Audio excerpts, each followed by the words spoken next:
I was excited to speak with Brittney and Derik about their daughter with Shine syndrome. That's all caps, SHINE syndrome.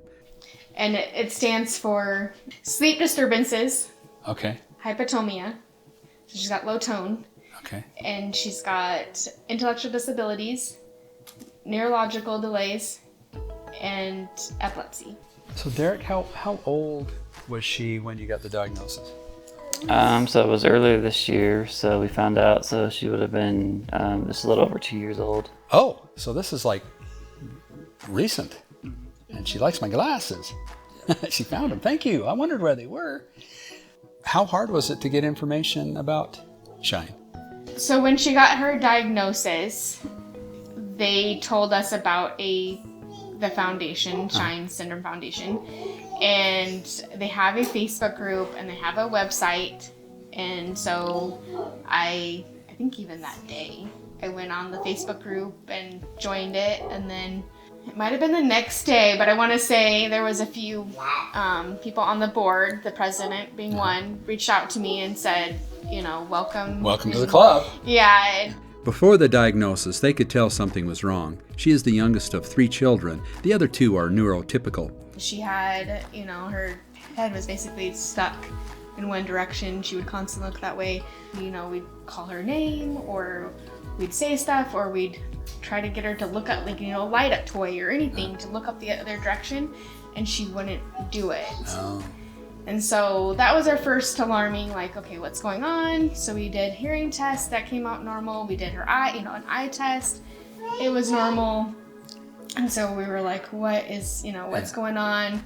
And they first diagnosed her with torticollis, and that cleared up with her physical therapy. And then she still was, developmentally delayed at that point, and wasn't rolling, wasn't much interested in toys. I was excited, I think about 8 months or so, when she started grasping on toys and was more interested in toys, which is abnormal for, infants. So we knew very early on that something was off.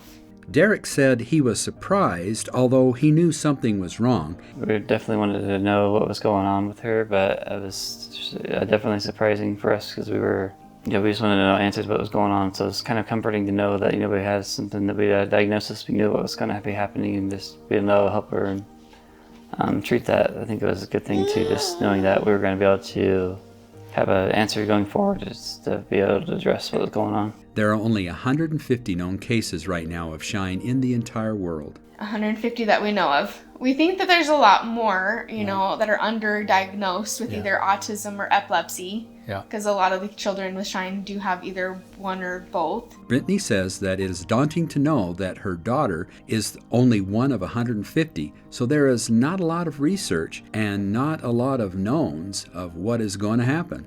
When you go on the, Shine website, or you're on the Facebook page for the group, you see a varying aspect of kids, Right. Some of them don't walk, some of them don't talk, and some of them did and then they regressed, and some of them never did. A lot of the kids will have a seizure, for instance, and then lose progress in their development. So it's is she going to be able to walk and talk in the future? I hope so. But again, she might lose those abilities. Yeah. I asked how the respective extended families reacted to the diagnosis. They were supportive. I think, they were trying to get more answers. I know the first day we told them about it, and then it seemed like a lot of my brother and my mother were looking at websites and reading information, looking at videos. Okay. Doing quite a bit of research. So they accepted it. Okay. How about your family? The same. They looked at websites and videos and tried to learn more about it. They're very supportive. Right. Interestingly, the entire family thought the daughter's symptoms were interconnected. So when they got the diagnosis, it was an aha moment. We have this answer of reasoning why she's having all these difficulties, and it brings us all hope that hopefully we can, one day be able to support each other, in Sure. the Shine community, and be able to hopefully help more families to be able to know. I learned that there are a few adults with Shine syndrome that live independently and have a job. There are some adults that have Shine who are not able to live independently. So it's a whole spectrum. A whole spectrum, yes. From total care to pretty much independence. Independence, That's very interesting. Okay.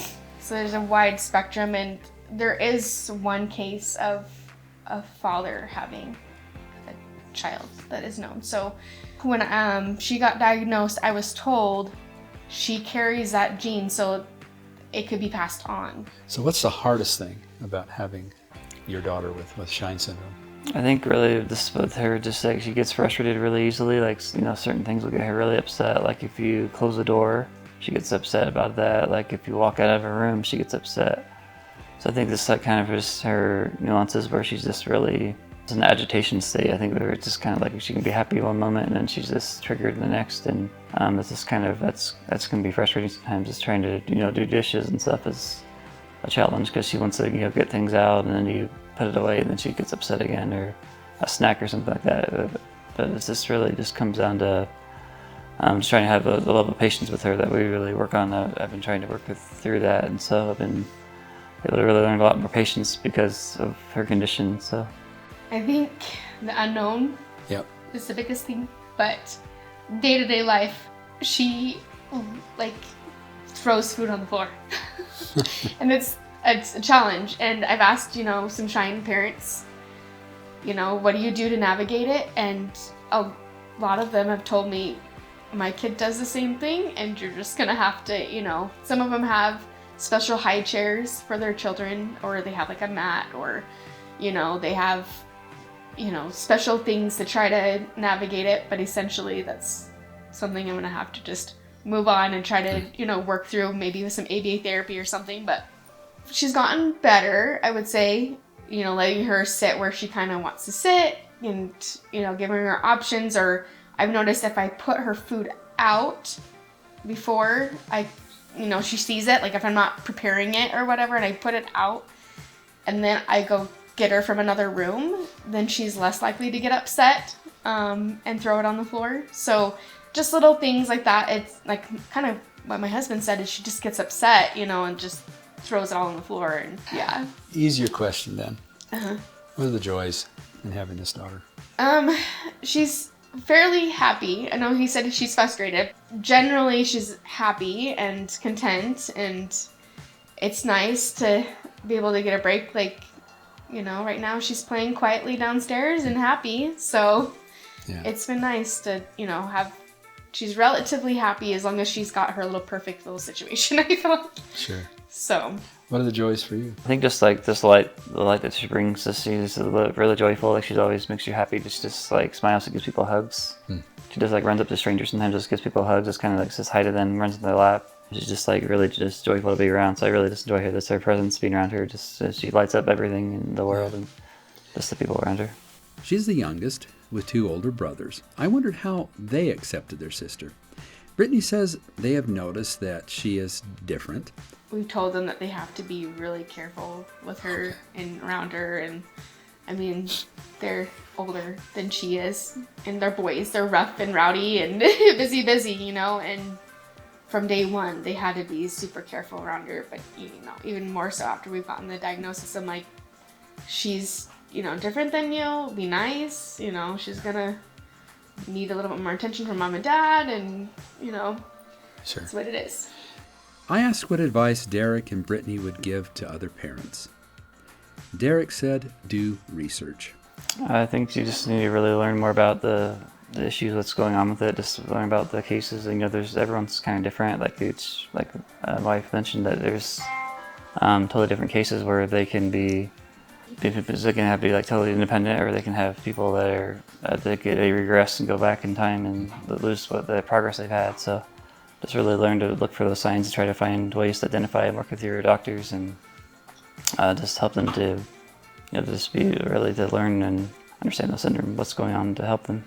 Another piece of advice Brittney has is most doctors will not know about Shine, so come prepared to educate your doctor. A lot of the doctors that I see are like, what is it? Or I tell them now, I'm like, look it up ahead of time. This my daughter has, so that they are pre-alerted and they know kind of, and they can research a little bit, because there are some articles and some research that's been done, minimal, but there is a little bit. Brittney advised to get involved with the Shine community.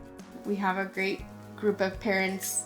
I know there's a small group, obviously, but a great group of parents on a Facebook group, and we have a monthly Wine and Shine is what it is. Oh. So it's very informal, and basically parents of Shine kids just come on and we just talk about our kids. And one of the times I asked about the feeding issue with my daughter, and so it's very informal. We just talk, and honestly I've learned more, I think, about Shine during those informal meetings, because you just have parents that ask their questions, and there's some more experienced parents with the Shine syndrome that will answer and give us some advice on how to navigate different things.